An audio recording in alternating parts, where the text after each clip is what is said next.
And welcome back to the First and Goal podcast. My name is Lewis. Next to me, as always, is my beautiful co-host, Laraib, as we are here to break down the NFL divisional round of the 2026 NFL playoffs.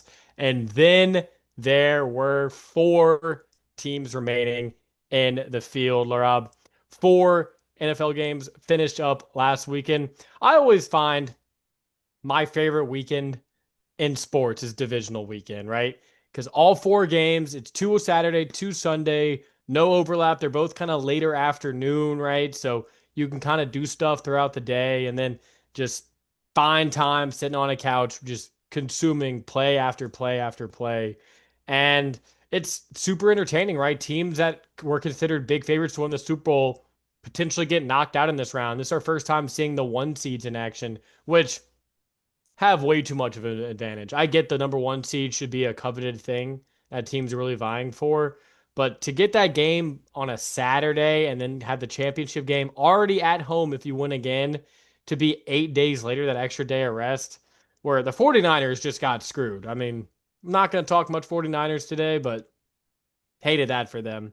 But enough of that diatribe. And then on top of that, you get the college football national championship as a little icing on the cake on Monday night. So, Boo, uh, boo. Even though uh that was a great game. great game, right? Hey, Hey, boo, college. Hoosiers! Shout out Indiana. Anyway, Laura, we did make picks last week. Go ahead. Oh, picks. Let me go ahead and pull up those picks.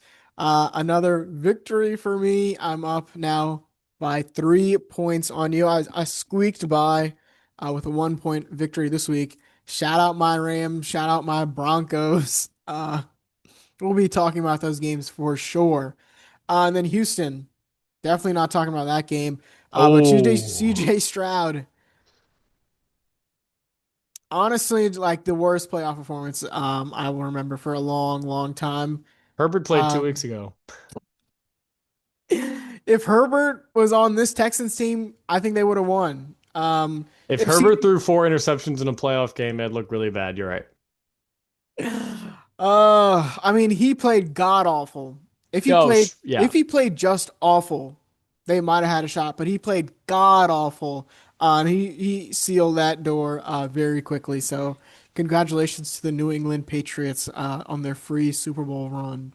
I mean, it's just insane to me that, we disagree on three games. One of them is just an overwhelming Lewis, you were correct. Great pick in picking the Patriots. You were completely off on. And then the Bills and the freaking Bears both lose in overtime. I mean, my luck this year has just been awful. And I mean, the Bears was more miraculous. I mean, if they would have won, they would have been insane. The Bills, fourth quarter lead with Josh Allen. And well, here you go, Broncos. Here's 3 points for the end of the half. But we will get into all of that. But the game I want to start with is one of our favorite games here on the show. Not cap or no cap, but a little bit of this or that, Larab. So I want to start with that Bears Rams playoff game, 20-17 in overtime. Just an absolute classic from these two teams. But I want to ask you, Caleb Williams with some heroics in this game. Obviously, that fourth quarter touchdown was just incredible. One of the best plays, probably the best play all season from an individual that I've seen. Just running, it was so stupid. And then when it went through, it was like, you got to be kidding me. And then they ended up losing because he threw a pick in overtime. So I want to ask you, Larab, after watching that full Caleb Williams experience from this last game, are you coming away from this game more or less impressed with Caleb Williams? It has to be more. Playing in a game of this caliber at this level, at this stage, this early in his career, just has to be applauded. And to be in that position in the first place, I think really, really outstanding from Caleb Williams and this entire Bears organization. That's what we were talking about last week about how, Caleb Williams had that amazing throw against the Packers, and that was awesome for him and the Bears. But I wanted to really highlight the organization and all the steps that they took during the offseason to kind of get in that spot and how all those pieces really came together. And it was once again the same thing in this game where, Yeah, they don't come out on top, and they lose in overtime, but still, you can see the pieces starting to form. We talked about it last week. Caleb Williams, the best quarterback in their division, and that's just gonna be more and more for them to build on for years and years on to come. So really, really impressed. Now, yeah, the turnovers. Caleb Williams really doesn't throw a lot of turnovers. I think he only had 6 picks in the regular season, but obviously these last two playoff games have been a little tough for him. But as he builds more experience, as Ben Johnson has another year to sink his teeth into this offensive system, we can see that development continue. That's why I come away more impressed with Caleb because just the drastic improvement that we've seen, not only from last season to this season, but as the seasons progressed, right? How we've seen him just have more control over the game, understand situations, just play winning football, right? And yeah, I mean, a lot of the times he does stupid things throughout the course of the game, but then with just his natural athletic ability and the coaching and the stuff that he's developed over this season, it's made him so much more lethal in some of these close game situations where you can really never count him out. Now, obviously, he throws the pick in overtime, but there is not a single Bears fan out there who is saying, "Yep, that's just going to be Caleb. This is just our reality with him right now." So, I'm a little more disturbed with Ben Johnson. Not the fact that I don't think Ben Johnson a really good head coach, and he solidified a great pairing with him and Caleb for years to come. And I understand it was hard to understand. Hey, my defense has been god awful the past few weeks. But in a game like that, where your defense has come to play, you're holding the Rams down, and you're still just making these boneheaded decisions. A lot of the short yardage, right? Third and short, fourth and short, that they were just missing. Now, I think they could use more dynamicism at running back, and the offensive line could probably use some more juice. But I mean, they have a lot of talent, a lot of people who could do things after the catch. Getting Caleb out in the run, it just seems weird how ineffective they are in these short yard situations. They even tried a tush push with Caleb Williams that worked, but I just feel like over the course of next season, you kind of have to get more gimmies for Caleb in this offense, right? He's so great at creating the wow plays, the spectacular plays. But if you need a third and three, fourth and two, what's your go-to? Who's your go-to guy? Obviously, Colson Loveland exits this game with a concussion, but that's what I want to see more from going forward. Is Caleb? It's kind of Caleb and Ben Johnson of really getting that short game down, taking the easy stuff, and going on long sustained drives and in a game where your defense is playing well, settling for points where you need to. But overall, definitely way more impressed with Caleb leaving that game. And I also want to give a quick shout out to Dennis Allen. His last 6 quarters have been really, really impressive. You go back to the second half of the Packers game where you thought, they would be able to chew out the clock with Josh Jacobs, and they simply did not allow that. And same thing in this game. They really forced Stafford in some tight throws, held them pretty much the whole game. And so really, really impressed by him. And he looks like he will be staying as a defensive coordinator and continue to build that rapport over there, Lewis. But let's move on to our next this or that. I want to ask you if you were a Bills fan. We saw Sean McDermott, who was recently fired. Was that this morning? I want to ask you: would you rather have Sean McDermott or the field as your head coach? It's so interesting because the grass is not always greener, right? And then especially with head coaches, McDermott been here since 2015, I think 2016. He came in the same year as Sean McVay, which is why I asked you that question earlier about who's the second longest tenured, because technically McDermott was hired earlier in the cycle than McVay. So now Sean McVay is the second longest tenured coach, just behind Andy Reid with the Chiefs. So obviously Harbaugh and Tomlin were those guys, but it's kind of like the Tomlin conversation, right? You keep hitting this wall, this ceiling, but unlike Tomlin, you have this superstar juggernaut at quarterback who, albeit did not play a good game against Denver last weekend, but you had a lead in the fourth quarter. And even though I don't really love this roster, you have the players in place. You have the best running back in football. I mean, at least in terms of rushing production this season, you have a great offensive line.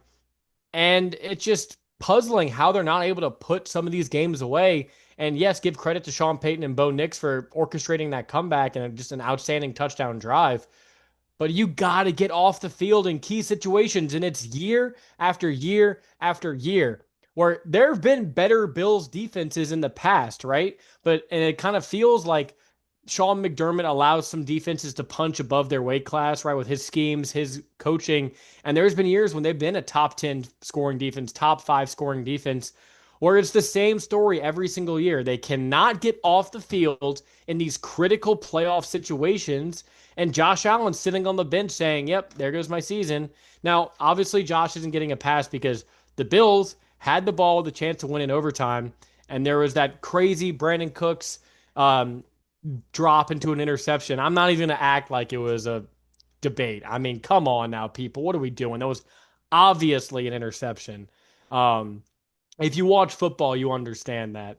So, but I mean, just like Bo Nix is hurt. Well, he got hurt afterwards. And then there's the crazy penalties and stuff. But it's like you set yourself up in these situations because you can't take care of business earlier in the games. And luckily, you were playing Trevor Lawrence last week and he gift wrapped a game to you. Whereas, hey, you know what you just did? You just gave the Jaguars with two timeouts, 2 minutes left in a game where they could either take the lead or tie it. So I think it's beyond time to get rid of McDermott. Now, the grass is not always greener. I don't know exactly what they are looking for in a coach. I don't mind the idea of another superstar defensive head coach, Mike Tomlin, perhaps. I think would be a pretty fun pairing in Buffalo.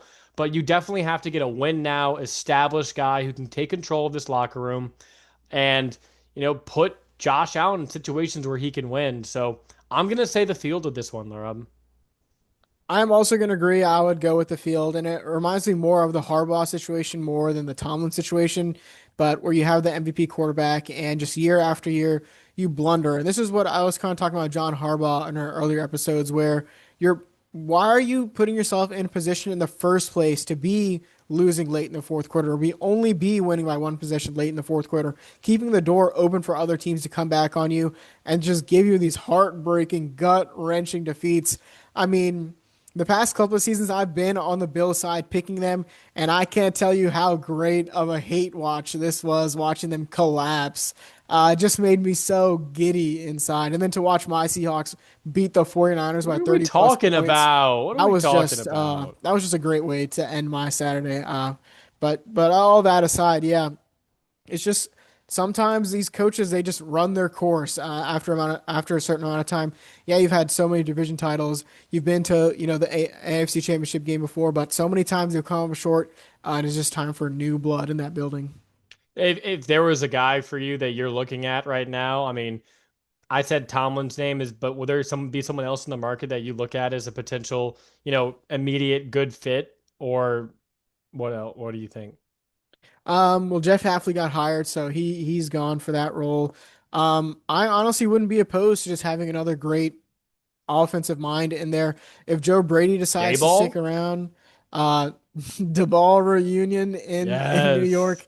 I love me some DeBall on the Get sideline. him back. That would be fun. But I wouldn't be shocked if they said, "Hey, we're bringing in Mike McDaniel." We'll get to him in a minute. But just going out there, who's Brian Flores? He could be also someone for this job. I think there's a plenty of options for them. It just depends on their ownership and which way they want to go. But they have a solid roster, especially on the offensive side of the ball. On their defense, you'd get one or two key free agents, and they're already in a good spot. Absolutely. All right. Rob, my next this or that. We watched an absolute fantastic college football national championship last night. Again, shout out to Indiana and the Hoosiers. Um, but notably, quarterback Fernando Mendoza, Heisman winning quarterback, just pulled off one of the best seasons in college football history. And usually, it's setting himself up to be the number one overall projected pick in this year's draft, which currently is held by the Raiders, whose quarterback production this past year was not great, right? But we've seen trades from the first overall pick that have yielded wonderful outcomes for the team trading away. I mean, look at the Bears, right? They trade away the first round pick, the first overall pick in 2022, wait a year. Turns out the Panthers suck again. So you get the number one overall pick in the next draft, along with DJ Moore and some other good picks. and you end up with Caleb Williams on top of all this other, really good assets, right? And if you're the Raiders, it's not as safe to assume that, oh yeah, everything's in place for a quarterback to come in here into a winning situation. No, there's a lot of building to do. You don't have a head coach right now. So if you are the Raiders front office, Laraib, would you keep the number one overall pick and draft Fernando Mendoza? Or would you take a haul of a return in draft picks and potentially players as well and try to get a bigger haul by trading away from this pick? This is a really, really interesting question, but I think you and I can both agree the most important position on the field is quarterback. And if we look at, there's 14 teams who made the playoffs this year. I believe 10 or 11 of those starting caliber quarterbacks were first round picks. All four of these guys, Nick's injured, but playing in the AFC Championship, NFC Championship this week are all first round picks. So I don't want to discount the a first round pick being your quarterback, the guy who's going to lead your team. And if you're this Raiders organization, if you're Tom Brady and you look at Fernando Mendoza and you say, this is going to be our guy, we can bring him into our building and we believe we can build around him, then of course, you go ahead and say, hey, we're going to pick him. But right now, yeah, I agree with what you said. This is a roster that's depleted across the board. I mean, you can tell me Max Crosby and Trey Tucker and Ashton Genty and Brock Bowers. And outside of that, it's really a bunch of nobodies. And that is not, you could put Patrick Mahomes on the roster. You could put prime Tom Brady out there with that roster. They're just not competing, especially in that division. And so it really just depends on the sort of haul that they get or how much they believe in Fernando Mendoza. But if I was GM, I would take the extra capital. Well, let's say it was the Bears haul, right? Let's say that you get the first round pick from them that current year. So let's say it's the Jets, right? The Jets, you said number three. So you get the number three pick. You get the Jets' number one pick next year, first overall, and their second round pick in both drafts. And on top of that, you get a quality player, let's say a Garrett Wilson in the trade. Do you trade that? I mean, that's immediately a Immediately smash. call it in? Dude, I think Garrett Wilson is too much to add to that trade. Maybe take away a second round pick? Ooh, the Jets. Oh, come on. Come on. Sign me up right now. Come on. You need a guy you can believe in, New York. Fernando. I think they should trade the pick. I I agree with you that if you like the guy, you take the guy, right? Let's say, I mean, his draft comp right now is around like Jared Goff, right? If he turns out to be Jared Goff, you 100% take that pick because Jared Goff, multiple time Pro Bowler, been to a Super Bowl. I mean, you absolutely take a proven caliber starting quarterback. However, this year's draft class for quarterbacks is a one-man race. There is no one else in the race, especially after Dante Moore returned to Oregon. But next year's class, apparently as it stands right now, is fantastic in terms of quarterback. So Drew Alar, Drew Allar, you got Dante Moore coming back next year. If you Arch. are Arch potentially, Julian Sane out of Ohio State. There's a lot of guys with some very interesting tangibles that might interest you more next year. And if you get some solid assets back in return to a team that really just needs to rebuild its infrastructure, and it depends on the head coach as well. If I draft some defensive minded, let's fix the foundation, I'd rather give him more pieces to build around and guys. And you could keep Geno Smith for another year, right? Give him some better weapons. No, no. I mean, is that the worst idea on the planet? At least you're going to suck again and you're going to have more draft assets going into a richer quarterback draft because Fernando Mendoza is not competing next year against the Broncos, against the Chiefs, and probably not the Chargers. What do you mean, probably? Oh, come on.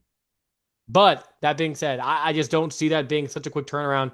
And if he's in the same situation Geno Smith was in last year, he's just going to get killed and he's going to lose his confidence, which we've seen happen to way too many Raiders quarterbacks. So for me personally, I would trade the pick.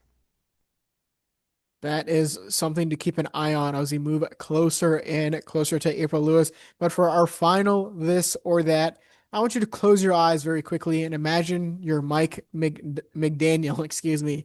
Go ahead and put your Versace sunglasses on and slide into your Gucci loafers and your Aeropostale capris.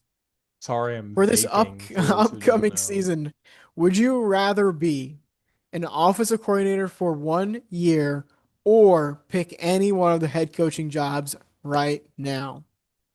So this question was very interesting 2 days ago because I would because let's look at the openings, right, for head coaches that are available, right?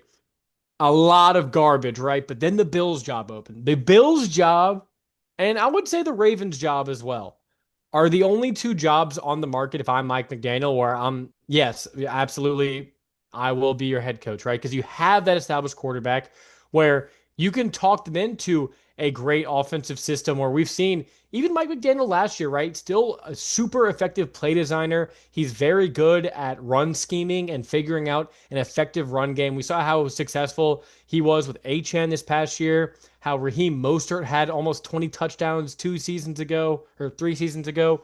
Um, and, they were a team that was still fighting, still playing well towards the end of the season, despite all the turmoil. And I know this isn't just a purely Mike McDaniel question.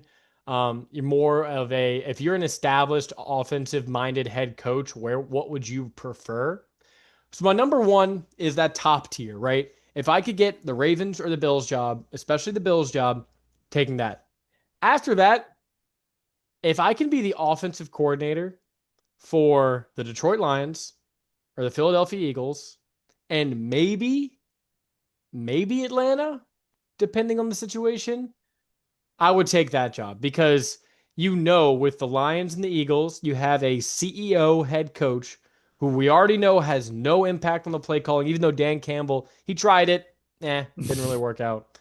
But you have all the weapons there, all the surrounding pieces where you've seen the last few offensive coordinators with this talent, with these players, have immediately landed head coaching jobs, right? So if you're not a fan of the rest of the markets, because let's say you go take over the Cardinals job with no Kyler Murray and a brand new offensive system and the Bid Wills as your owners, that's not great. The Raiders job, oh, you might like Fernando Mendoza, or maybe you trade the pick, right? But no infrastructure, no offensive line, just weird ownership group. Don't love that. And then kind of look around the market, right? Not a lot of great jobs available. So I would take those jobs, but anything besides the Lions or the Eagles, maybe Atlanta, I wouldn't really want to consider. But I'm not forgetting an offensive coordinator position, Laraib, or what do you think? I 100% agree with your take. Todd Monken is most likely not returning to the Baltimore Ravens. And so if they get a defensive minded head coach and you get to come in and you get to be the offensive coordinator for Lamar Jackson, that is also a good role. Now, the thing is for at least for these top two Ravens Bills teams, uh, don't put that in your mouth, bro. It's I'm sharp on the not. I'm end. not. Tease Um, them. if you're one of those two teams, are you looking for offensive minded player, excuse me, offensive minded coach like Mike McDaniel, or are you looking for someone who's a little bit more established, got a little bit more of a resume along his belt? Yeah, if I was Mike McDaniel, yeah, if the Bills do want to hire me and that's the direction they want to go, I would take that job. But it seems like If more I'm the likely to Bills, I'm me, not going in that direction, to be fair. But if right? I'm Mike McDaniel, I'm taking that job. Yeah, so that's kind of the juxtaposition there. But if Mike McDaniel, my dream spot for him is the Philadelphia Eagles. I just think him and Nick Sirianni on the Oh, sideline, son of a. that would just be so funny. Dude, he would get so much out of that running offense. I mean, Jalen Hurts probably gonna get hurt by like week 5 with a concussion, but like, man, it's gonna be fireworks next year if he's able to get that job, or even the Detroit job, right? I just think that would be such a natural fit for both those teams, and I think that would immediately propel him if he finds success and he does an awesome job.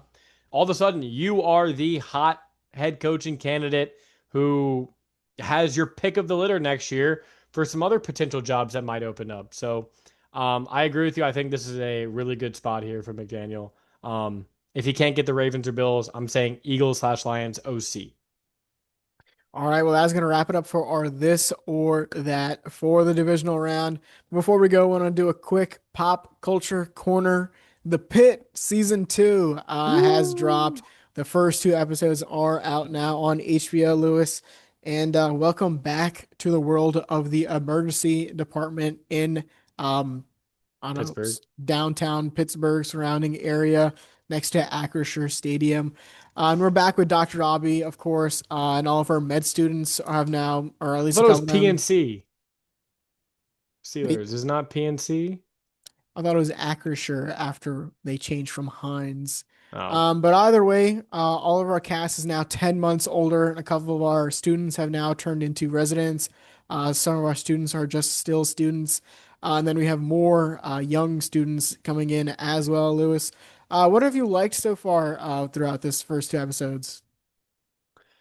my first take is now you were watching this as it came out weekly, correct? Yeah, Um, I think this is a binge show. I can't get enough, and the week wait kind of kills some of the because it's just a hour after an hour. That's how the format of the show is. It's 1 hour of the shift that we cover, and then the next episode's literally the next hour. So it just picks up immediately, and it feels so satisfying to watch it in a binge. You just can't turn it off, but it just kills me right now because it's a super intense episode. It always ends on a cliffhanger, and we're sitting there like, ah, a whole nother week for the next hour. So, no, to answer your question though, what I've liked is, I mean, it just the formula works. The formula of the shifting scenes that just go from character to character, and you know that the moment the camera pans away, that character we just left off it, probably doing that task or wrapping up their task, right? So it wait, just stop. Task? Hey, bro, that will not be on Pop Culture Corner. Um, but it's very interactive with all the different crew members, and it feels like it's a pretty big cast of people, but you feel like equally invested into all of them. Obviously, Dr. Robbie's the main character. You are most invested in his scene, does the attending, but all the other doctors and stuff and nurses and cast members, it's very refreshing to see the scenes change. The formula that they used last season works 100%. That's my favorite thing so far. 100%. I mean, the premise of the show, like you're exactly right, works. And it's sort of the things that we don't notice, but that also add to it. All the camera shots are, from chest level or at head height. They don't have any, top-down shots or any sort of extravagant, camera work.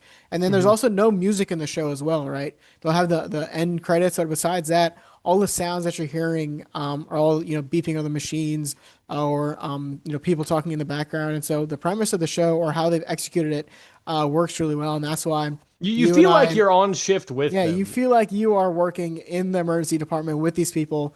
You're kind of right next to someone's shoulder. It kind of feels like you're right there watching the scene with them. So it really keeps it fast paced but engaging at the same time. And so that's been really cool. Now a couple of the characters. I guess this is where we're getting into the negatives a little bit. I know you don't like Dr. Santos as much, and I think Dr. Al-Hashimi has really been added as someone this season to be kind of someone to like You're to supposed to you're not supposed to like. not like her, at least for these first couple of episodes. We'll see how that storyline progresses. But outside of that, the characters, I mean, you don't like Santos, but I still think she's really interesting. And her dynamic with Langdon is something that I'm looking forward to this season. Mm. When are they finally going to interact and sort of have that, talk about what happened from last season?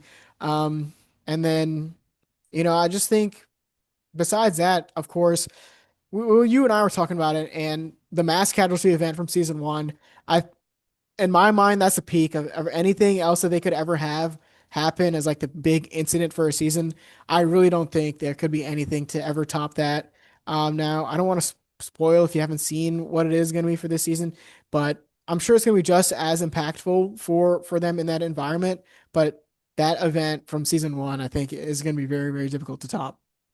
And I love how you kind of see all these different storylines kind of get started and how they are able to get wrapped up, right? And there's a few things like, Mel and her impending court date that she's anxious for. And then, the guy she's treating runs out on her because the cops are chasing him. And, is he going to come back? Is that going to be a storyline that we figure out later? And then, all the other different people we see, what's the 40-year-old mom, single mom, doctor, or she was a Dr. McKay. resident, Dr. McKay, right? Things developing with her that are pretty interesting. So every character has like a small thing that where it's like foreshadowing to a bigger plot where it all feels like it's going to culminate in a big mass of chaos and confusion. Um, so we'll definitely stay tuned. I am excited. When does it drop weekly, Laura? Thursdays at or on my Flickster Friday mornings. Okay, my flicks are Friday mornings. Make sure you tune in. Um, Besides that, we have we've kind of dropped it here and there, right? But we are planning. Not We playing. are We are going going. on a big, it still feels weird, right? It still feels weird on a huge international escapade to Japan. Uh, we leave 8 days next, Wednesday. So very excited. We have some things planned, basic itinerary kind of we want to follow, things that you got to see in Tokyo, but um, I don't want to jump into it too much and, kind of go through everything, all the different logistics. That's more you, right? I like to kind of, I'll be free spirit, figure it out as we go. But even then, it just even as much as you've looked into it, I bet you can attest, Rob, that you still have no idea what to expect, right? You know it's gonna be cool, you know it's gonna be a lot of fun, but I mean, it's just a different world. So it's super exciting. Yeah, I mean, we have this itinerary planned out. I was like, oh yeah, this day we're gonna hit this neighborhood and go to all these shops and try to experience this. But Tokyo I mean, still, Disneyland. like in Yeah. my mind, it's like we're going. Are we really going? Are we really gonna be to experience like you mentioned? It's almost like we're leaving Earth and like going to like a whole different thing and experiencing something all different new that we like haven't even like can imagine of like what it's gonna be like. So just super excited. If there's one thing I'm looking forward to, it has to be the Mario Karting hmm in the streets. That was one thing that I told you, hey, we can do anything else that you want to do, but I'm going to ride freaking Mario Kart in the streets of Tokyo, all around Shibuya and all that stuff. I think that's just gonna be super cool. Now it is gonna be a little cold when we're there, so hopefully the wind smack in your face doesn't take all the fun out of it. But I'm super excited for that. Shiesty on in Japan. They are not going to see me coming. But all right, that's going to wrap it up for today's episode. Pretty even split football and nonsense there. Um, But as the season winds down and we're whittling the playing field, in half week after week after week. Now we're down to 4 teams. So um, we'll see my strategy to try to come back in the picks for our next episode. Let's say I'll be leaning on your decisions very heavily, Laurab. Um, but I still think that it sucked. We didn't really talk about Bo Nix in today's episode, but obviously devastating that a quarterback gets injured this late into the season on a pretty benign nothing play, pretty much to just end the game. And it kind of takes a lot of the air out of that final AFC championship. But still have a talented team. I'm not like it wouldn't completely shock me if the Broncos still find a way to win. So it's gonna be exciting picking these games, deciding the winner, and then we will see who we'll find in these Super Bowls. So make sure you tune in to our conference championship picks this Thursday. But Laura, you got anything else for us to get out of here today? No, I think that's the First and Goal podcast signing off. Peace.